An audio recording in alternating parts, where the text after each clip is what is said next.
it's Keith the Critic back here on KTPK 106.9. And coming up real soon at the Planet Comic Con, the annual gathering of pop culture and comic book geeks like myself. It's going to take place April 2nd and 3rd on Saturday and Sunday. One of the special guests there, the one and only Peter Mayhew. Now, you guys might not know the name, but you definitely know the character that he played. He plays Chewbacca in, of course, Star Wars, the first three Star Wars, and then the new one, Star Wars Episode 3, Revenge of the Sith, coming up. And Peter joins me. Peter, how are you? I'm fine. How are you, sir? Oh, it's great. I'm great. It's great to talk to you. Thank you. Hey, coming up once again, you have donned the costume. You are Chewbacca once again, and it's just got to be stunning to you that I was figuring out almost 28 years later, we're still talking about Star Wars and this world that George Lucas created, and you're playing Chewbacca once again. I know it's amazing. It's one of those things that sometimes you hope would happen, and other times you think, how the devil did we manage before Star Wars came along? Yeah, you're right. It's a wonderful feeling to be back in the movies all this time after. When you think about it, the first Star Wars was an unknown quantity. Nobody, not even George, realized what he got hold of. We knew it was good, but nobody realized that it was going to go on for so long. It's simply amazing because it's influenced so many people. When I saw it for the first time when I was in Lawrence, Kansas, the old Sunset Drive-In, and I went with my parents and my brother, and I think I was 12 at the time, and it influenced me to get in and talk about film and all that stuff. I mean, it's just still just a wonderful film that now my kids. Are you just stunned by all of course you have people my age and older that come up to you, but now it's the little kids that are coming up to you. Exactly. You're looking at three generations now. Uh-huh. You're looking at the kids that were kids then, their parents, and their grandchildren. So you've got three generations. And it's almost become a cult education because the messages are there are certain messages of good and evil there. Of course. And it's just a good way to bring kids up. It gives them good and evil, and it treats people. It gives people the opportunity to know what's right from wrong. Yeah, because see, you just mentioned that the good and evil part. It took the simplest of stories as far as the background, and there's nothing more. Just through mankind is good versus evil. Yeah, it is. And I think another beautiful thing about it is, all right, people die, but there is no blood, there's no gore, there's no mess. You kill a stormtrooper, right? He just folds up and goes down. There's no mess. So it was quite. Even now, it's quite a thing that there's nothing like it around. No, not anymore. There's not. Not anymore. No, because you have recent sci-fi films like The Matrix and stuff, but I can't let all my kids, see that because you're right. You just mentioned it right there. People die. There's blood and everything. In Star Wars, it's just like the old westerns where people got shot and they fell down, but they moved on. There was no graphic showing or anything. Exactly.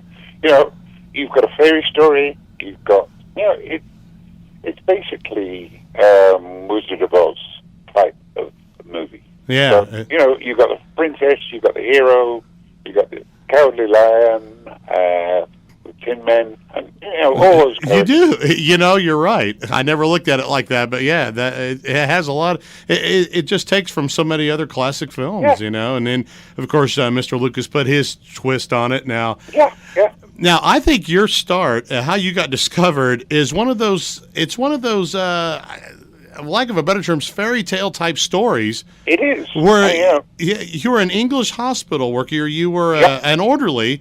Yep. And somebody wrote an article about men with large feet. That's right. And the rest is history. I just think that's amazing. The producer of Ray Harryhausen's Sinbad, which I've seen many times, discovered you Yeah. I mean, what did you think? Did you think they were just pulling your leg or something, or what? No. I thought because I'm a big guy, Right. I knew that it was going to come in handy for something. I didn't know what. And then they wanted to hang this fiberglass suit on me, put me on a floating raft in the middle of the Mediterranean, and make a movie.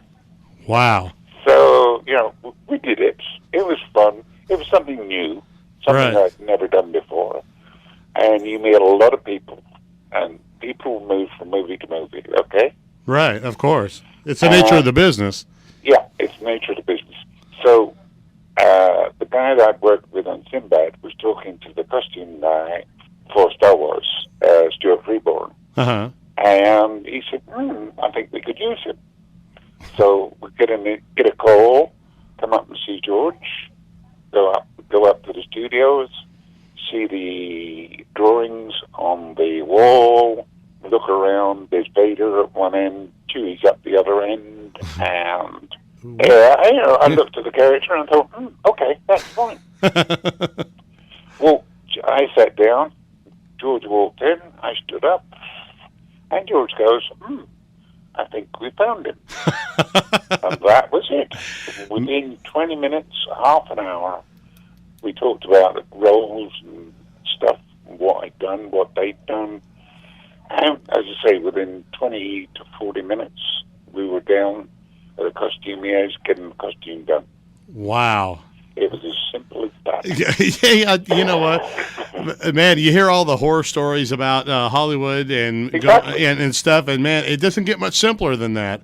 No, and even now, I consider, sometimes I wake up and I wonder whether whether it's been a dream or what. But I've had a wonderful time doing it. Oh, it was. Being around all the other people, having a character that is respected in the whole of the movie industry. Now, I'm talking on right now with Peter Mayhew, who, of course, is Chewbacca. He's going to be appearing at Planet Comic Con coming up April 2nd and 3rd. Go out and get your tickets. There's just bunches of people going to be there. Not only is Peter going to be there from Star Wars, but also Jeremy Bulloch, who played Boba Fett, is going to be there as well. So it's going to be a Star Wars theme, which is getting everybody prepared for May 19th. Star Wars Episode 3, Revenge of the Sith. Now, you were talking about your audition with, of course, George Lucas. I mean, when you saw all these writings and these drawings and these ideas, I mean, what did you think when you heard him explain this incredible story and what he was looking for? I thought, well, at least now out of Hollywood, the movie industry becoming a lot more simple. When I say simple, it's a simple story. You make 5 or 6 main characters, and it's their adventures through the hyperspace, through the galaxies. And it all made sense. Right.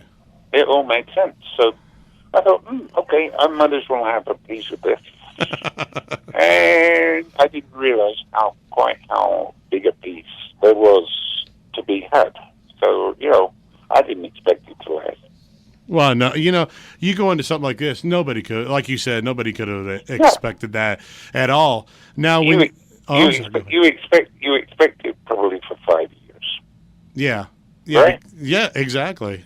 Fame is so fleeting, and so are careers. Yeah. And, you just never know. Now, what I thought was so amazing was that David Prowse was actually he going to be Chewbacca, or that was what they thought at first, and then he wanted to be Darth Vader. Do you often go up and just thank David Prowse for changing his mind? I thank him every time I see him. Dave tells the story of that he was offered the role either of Chewbacca or Darth Vader. Uh-huh. Dave turned Chewie down because he didn't want to become a masked character. He chose Vader and thought he would be the evil monster. So, history has an ironic twist to it. One man, if Dave had done Chewie, it would have been a totally different character. I knew these things from being a fan and everything. And then you go to your website, which is www.petermayhew.com. And you find out that, you visited the zoo and studied the movement of animals. And, I mean, you really researched this and put your own personal touch on Chewie. And now, there's nobody else that can do that now because it's you. Even George admits, on the Magic of Myth, which is a DVD that the DVD came out earlier last year. Yes. And even George says, Peter is Chewie. There is no one else. So when someone like him publicly states it, who's going to argue with him? Nobody, because George Lucas controls the universe. Exactly. Yep, that's the way it is. I wanted to ask you about some of your experiences with conventions. Of course, I'm a sci-fi comic book geek, and I'm proud of it. Yep. And you weren't even sure just how big Star Wars was around the world till you really started going to these conventions. Not that it wasn't big, you didn't know that it had as much staying power as it did. Well, it started when they brought the special editions out. Been going on a little bit in bits and pieces, but when the special editions came out, because there was a big gap between the end of Jedi, right, which 83, there was a big gap between 83 and about 94. So there was a 10-year gap when there was conventions going on, but they weren't included the Star Wars characters. It was only when the special editions came out that the promoters said, yes, we'll include the Star Wars characters. And that is when we really started going to conventions and seeing the fans and seeing how much stuff the fans know and how much stuff was available on the market. Yeah, and how you wish you had a cut of every single piece of that, huh? Exactly, but that's another story. I know. We won't get into that. Yeah. But, that's what, when I go to these conventions and stuff, and it's not a Star Wars convention, and I'm glad they figured that out without bringing all the characters. Because you guys were just as, of course, Chewbacca, Darth Vader, Boba Fett, all of them were just as big of part of the whole universe as Han Solo or anything, and whoever finally figured that out was brilliant. Yep. There's a supply and demand, and I think the beauty of it is, I've known Jeremy since the beginning of Empire. I met him, and we became pretty good friends. And even now, when the convention started, we'd do conventions, and we'd have a ball, we'd enjoy ourselves, we'd make sure the fans enjoyed themselves, we'd answer all their questions, what was going on, because we were there rather than reading reading stuff in the newspaper, which sometimes is accurate and sometimes not. Which is pretty common. Yeah. So we were able to work together and inform the fans of what was going on and how it happened. So it was, we had fun. We go out there, we make the fans happy, and we're happy. You bet, because they're the ones that have made this go for nearly 30 years now. I tell you what, it's going to be awesome. Planet Comic Con coming up April 2nd and 3rd, 2005. Of course, Overland Park International Trade Center in Overland Park, Kansas. And, of course, Peter Mayhew is going to be there. Peter, thank you so much for joining me. It's been such an honor, and thank you for all the wonderful memories of Star Wars and stuff that you provided me and my children. It's great to be able to share those things with my kids. Okay, thank you very much. You bet. You bet.